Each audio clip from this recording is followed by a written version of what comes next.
À l'approche du printemps, l'apogée de la nouvelle épidémie de coronavirus était déjà passée en Chine. Par ailleurs, l'épidémie se propage rapidement dans le monde. L'Organisation mondiale de la santé a appelé les pays à prendre des mesures fortes et urgentes. Nous avons donc estimé que le Covid-19 pouvait être qualifié de pandémie. Président à la réunion du 25 mars du comité permanent du bureau politique, le président Xi Jinping a déclaré que le pays avait un nouveau défi à relever. Le 13 mars a marqué une étape importante dans les efforts de prévention et de contrôle de la Chine. C'était en effet le premier jour durant lequel le nombre de cas importés dépassait le nombre de nouvelles infections transmises localement sur la partie continentale chinoise. En réponse à la nouvelle dynamique, les autorités chinoises ont renforcé les mesures de prévention au point d'entrée du pays. Les mesures de contrôle sanitaire dans les principaux aéroports chinois ont été améliorées à leur plus haut niveau. Il faut une dizaine de minutes à chaque passager pour subir une enquête épidémiologique.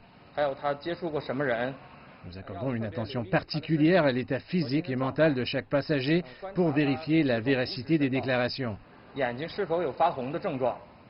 Mais cela n'était pas suffisant. En tant que plus grande plaque tournante mondiale de l'aviation en Chine, la capitale chinoise a été soumise à une pression massive pour freiner l'augmentation rapide des cas de coronavirus importés. À partir du 23 mars, tous les vols internationaux à destination de Beijing seront détournés vers 12 villes voisines.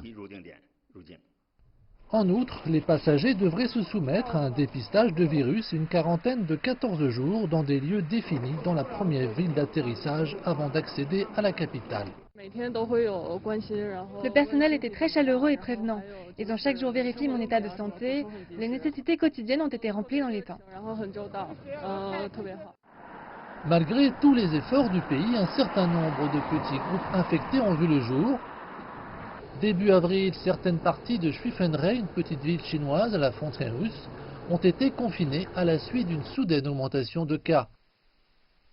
La frontière était fermée aux personnes, mais la circulation de marchandises restait autorisée. Les rapatriés qui l'avaient franchi auparavant ont tous été placés en quarantaine. Par ailleurs, un hôpital de confinement de 600 lits a été construit en 3 jours. Malgré certaines critiques internationales à propos de la fermeture par la Chine de ses frontières à pratiquement tous les voyageurs internationaux, le principal expert en médecine respiratoire du pays estime que le gouvernement a pris la bonne décision. C'est nécessaire, bien qu'au niveau individuel ce soit une source d'inconvénients, mais pour l'ensemble du pays c'est bien, c'est adapté. C'est pourquoi la situation est maintenant assez stable et sous contrôle. Le 8 avril, une autre étape a été franchie. Wuhan, la ville au centre de l'épidémie en Chine, a finalement émergé d'un confinement de 76 jours. Le même jour, lors d'une réunion des hauts dirigeants, le président chinois Xi Jinping a demandé au pays de poursuivre la lutte contre le Covid-19. Pour remettre l'économie sur la bonne voie tout en prévenant toute résurgence du Covid-19, les responsables ont décidé de rouvrir lentement mais sûrement le pays. Les gens de Wuhan aiment prendre leur petit déjeuner à l'extérieur. Lorsqu'on le prend de cette façon, on se sent à l'aise et cela ajoute davantage de vitalité à la ville.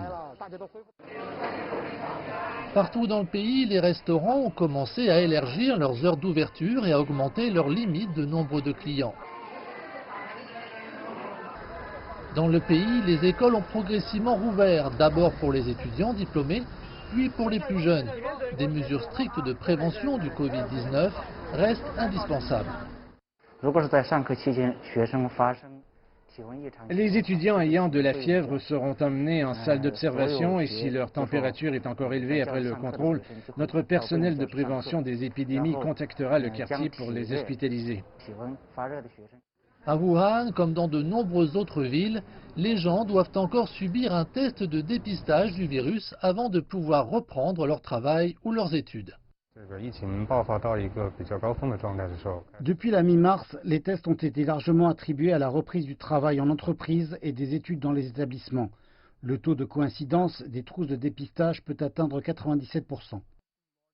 Le 1er juin, la ville de Wuhan, de près de 10 millions d'habitants, avait terminé le dépistage grâce aux tests d'acide nucléique. Seuls 300 cas asymptomatiques ont été signalés. Ce résultat a prouvé que la ville était en mesure de prévenir toute nouvelle propagation du coronavirus. Cependant, le 11 juin, après 56 jours sans aucun cas de transmission à Beijing, un nouveau cas a été signalé dans la capitale. Plus de 277 nouveaux cas ont par la suite été enregistrés au cours des 10 jours suivants. La majeure partie des personnes infectées sont liées à l'important marché de gros Xinfadi, situé à la périphérie sud-ouest de la ville. Compte tenu de l'expérience de Wuhan, des mesures rapides ont été prises dans la capitale chinoise. L'ensemble du marché Xinfadi a été fermé en 48 heures.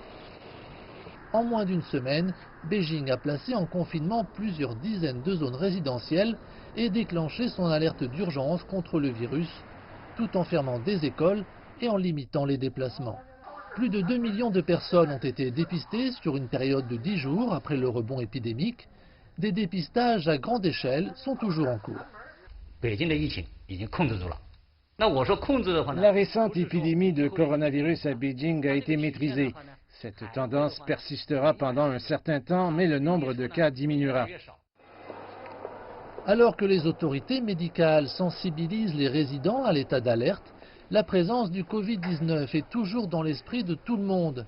Les habitudes développées au cours de l'épidémie sont devenues des normes sociales. Les masques faciaux sont omniprésents.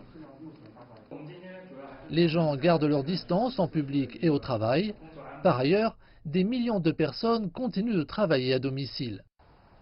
La stratégie de protection contre les cas importés et le rebond des cas nationaux devrait rester inchangée en Chine pendant une longue période.